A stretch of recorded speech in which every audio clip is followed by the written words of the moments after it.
പടയണി ആചാര്യൻ കൊശൂർ നാരായണൻ നായരുടെ ഒന്നാം അനുസ്മരണ സമ്മേളനവും പത്തനംതിട്ട ജില്ലയിലെ പൊലിറ്റിക്കാവ് പടയണിയെ ആസ്പദമാക്കി ശ്രീജേഷ് വെണ്ണിക്കുളം തയ്യാറാക്കിയ കാവുണർത്തൽ വീഡിയോ CD പ്രകാശനവും പൊലിറ്റിക്കാവ് ദേവീക്ഷേത്ര ഓഡിറ്റോറിയത്തിൽ നടന്നു. വീഡിയോ CD പ്രകാശനം കല്ലുപ്പാറ ഗ്രാമപഞ്ചായത്ത് പ്രസിഡന്റ് TR രവീന്ദ്രനാഥ് നിർവഹിച്ചു. ശ്രീകുമാർ കോന്തി രചനാകർമ്മം നിർവഹിച്ച ഡോക്യുമെന്ററിയിൽ ഭൈരവി, പക്ഷി, എട്ടി, കാലൻ, മറുത എന്നിവയടക്കമുള്ള കോലങ്ങളെപ്പറ്റിയും കോലം നിർമ്മാണത്തെപ്പറ്റിയും വിശദമായി പ്രതിപാദിക്കുന്നുണ്ട്.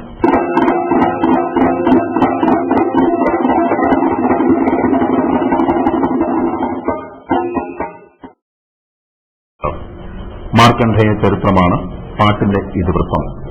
ഇടങ്കയിൽ പന്തവും വലങ്കയിൽ വാളും പിടിച്ചാണ് കാലൻ കോലം തുള്ളുന്നത്. ഇടയ്ക്ക് കലി കയറിയതുപോലെ പെട്ടെന്ന് ഉറഞ്ഞു മുൻപോട്ട് പായുന്നത് കാണികളിൽ ഭീതി ഉളവാക്കും.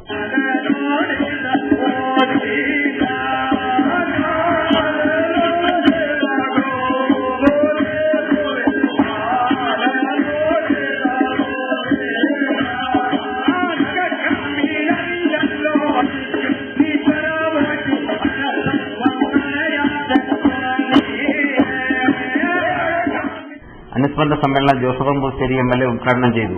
പ്രൊഫസർ കടമ്പനിട്ട് വാസുദേവൻപിള്ള അനുസ്മരണ പ്രഭാഷണം നടത്തി.